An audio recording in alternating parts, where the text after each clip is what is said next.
I'd like to follow up on the relationship with China. Do you yourself have contacts with the Chinese government? And if you do, what messages do you send to Beijing? Thank you. No, unfortunately, we do not have contacts with the government of China. We try very hard. Some of the members of the NLD always try to approach Chinese diplomats at diplomatic receptions, but they somehow seem to be able to evade our people quite successfully. I wish they wouldn't do that. I wish they would talk to us. I wish that the Chinese diplomats in Burma would let the NLD get closer to them. Perhaps Hong Kong University can pass on this message.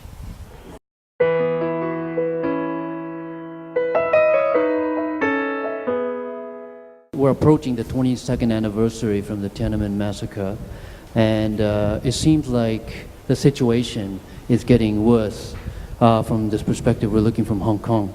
And two things. It's from the perspective of China, why do you think the Chinese government is so afraid, or why are they taking this action of putting in a lot of people in the democracy movement or the human rights to jail or under custody? And the second part of this question is that people who are supporting the movement in Hong Kong for a long time, it seems like a lot of the people are feeling some sort of powerlessness. Things are not moving to the right direction, actually digressing.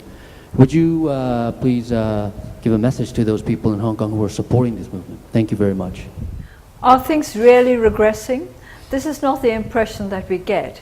Of course, at the moment, because China is making such progress economically, there seems to be less interest on the political side.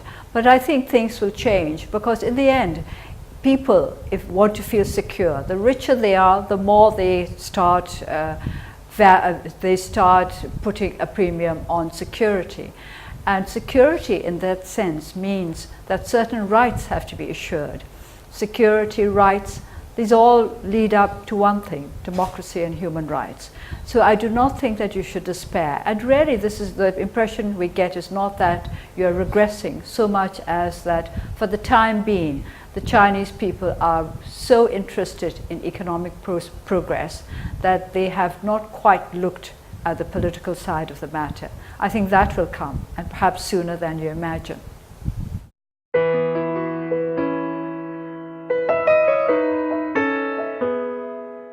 Doctor, you've been talking about the virtues of democracy.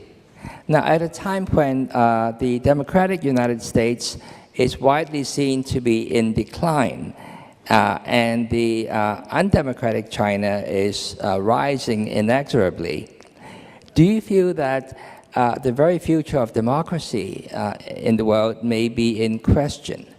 That is to say, will some countries feel that the Chinese model works better for them than the American model? Thank you. I think what we're talking now about is economic progress. Certainly the economic progress that China is making is incredible, and we're all very impressed by it, and we would all like our countries to improve economically at such a rate. But on the other hand, I think you cannot ignore the social problems that have been rising as well. We in Burma are aware of this. Let me mention something which perhaps is not widely known in Burma, in China and in Hong Kong.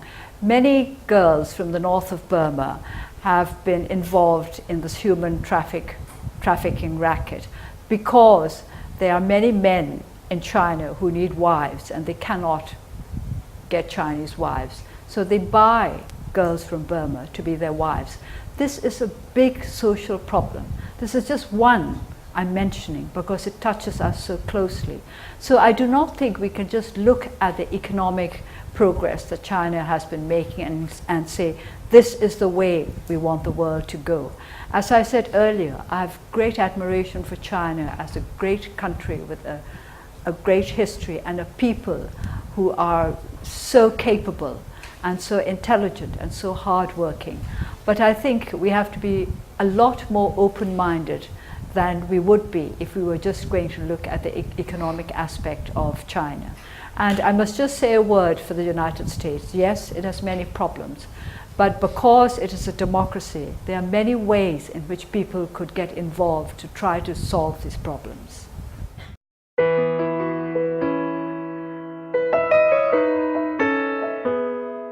Education is important, especially for the learners who want to know more about current issues. However, in Hong Kong, especially, some of the people do not have interest in current issue and politics. While there's a lot of critics about the nationalism, education is being imposed in Hong Kong, and is this a bad way? And that the student cannot know what is democracy and what is the good thing of democracy, especially after the implementation of nationalism education? Thank you. I think any education that is narrow cannot really be as good as an education that is broad. And I think you've got to work at it. It's not just the educational institutions that help to educate people, it's the whole society. This is why I said that I look on people as learners and non-learners. You can learn from life, and you can help other people to learn from life. So you mustn't despair. You mustn't think, oh, nothing is going right, people are not interested. You've got to work harder to interest them in a broader universe.